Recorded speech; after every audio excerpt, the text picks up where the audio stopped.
은혜의 시간.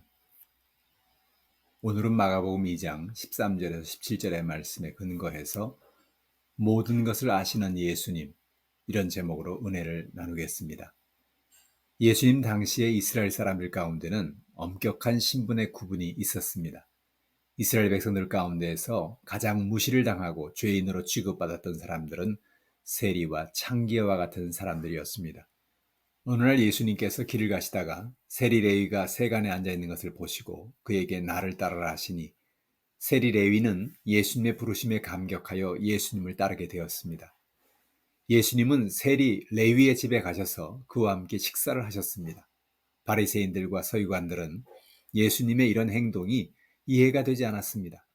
바리새인들과 서기관들은 세리들과 같은 죄인들과 식사를 하는 것은 상상할 수 없는 일이었기 때문입니다.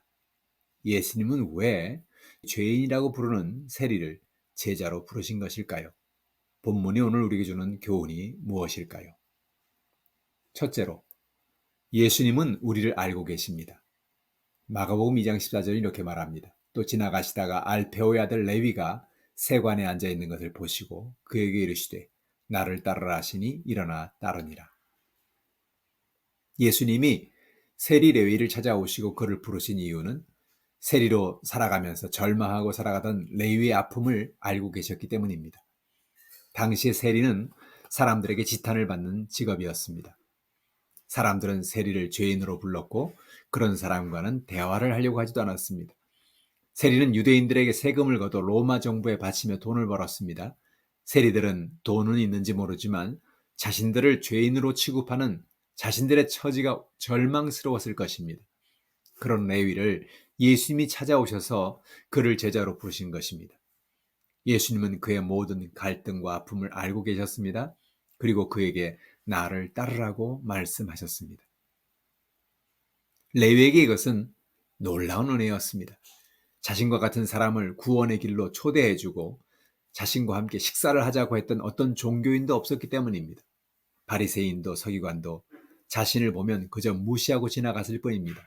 그러나 자신을 따르라고 말씀하시는 예수님을 보면서 레위는 감격했습니다. 나 같은 죄인도 하나님은 버리지 않으셨구나. 그런 감동이 그의 마음에 밀려왔습니다. 이제까지 어떤 종교인도 자신에게 구원의 길을 제시해 준 사람이 없었지만 예수님은 레위를 찾아오시고 그를 예수님의 제자로 부르셨기 때문입니다. 죄인 레위를 부르시고 그를 초대하신 예수님은 오늘도 죄와 절망 가운데 살아간 우리를 찾아오십니다. 예수님은 우리를 초대하십니다. 우리를 찾아오신 예수님은 우리에게 쉼을 주시고 평안을 주십니다. 둘째로, 예수님은 우리를 긍휼히 여기십니다. 마가복음 2장 15절은 이렇게 말합니다. 그의 집에 앉아 잡수실 때에 많은 세리와 죄인들이 예수와 그의 제자들과 함께 앉았으니 이는 그러한 사람들이 많이 있어서 예수를 따름이러라. 예수님은 우리를 긍휼히 여기십니다. 예수님은 세리 레위를 부르셨을 뿐만 아니라 그의 집에 들어가셨습니다. 이것은 깜짝 놀랄 일입니다. 예수님이 세리 레위의 집에 들어갔다는 의미는 세리 레위의 모든 죄를 용서하시고 그를 인정하고 받아들여 주셨다는 것을 의미하는 것입니다. 세리 레위는 여태까지 살아오면서 어떤 사람에게도 인정을 받아본 적이 없었습니다. 죄인이라고 손가락질을 당하고 죄책감과 수치심 속에서 살아왔습니다. 그러나 예수님은 있는 그대로 레위를 인정해 주시고 그를 긍휼히 여기셨습니다. 오늘도 예수님은 우리를 그렇게 받아주십니다.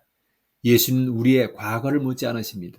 예수님은 우리의 신분을 묻지 않으십니다. 우리의 있는 모습 그대로 인정하시고 있는 모습 그대로 우리를 사랑하십니다. 예수님은 레위 집에 들어가셔서 그와 함께 식사하셨습니다. 사람들이 같은 식탁에서 식사를 한다는 것은 많은 의미가 있습니다. 사람들은 일반적으로 죄인이나 세리와 같은 사람과는 식사를 하지 않았어요.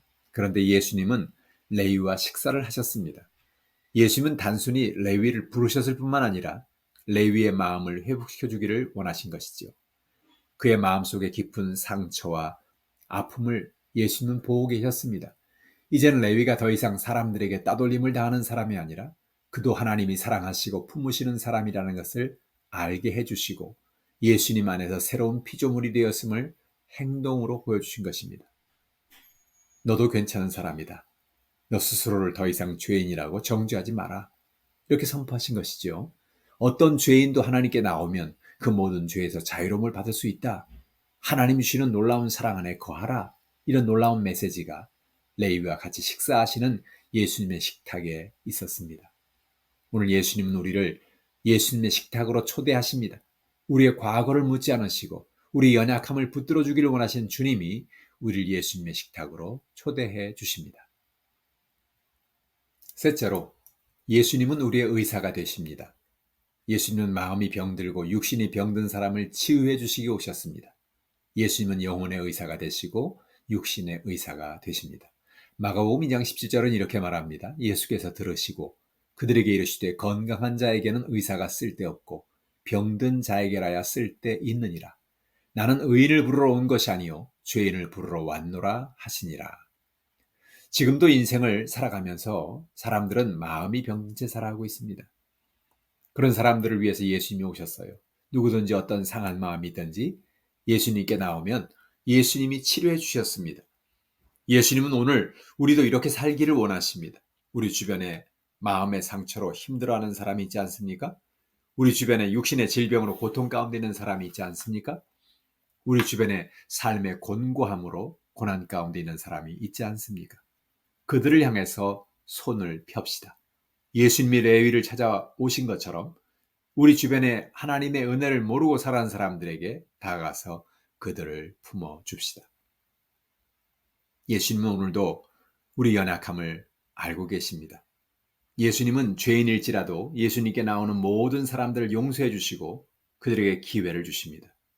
예수님은 영혼과 육신의 의사가 되십니다. 오늘 우리도 예수님께 나아갑시다. 수고하고 무거운 짐을 모두 예수님께 맡깁시다.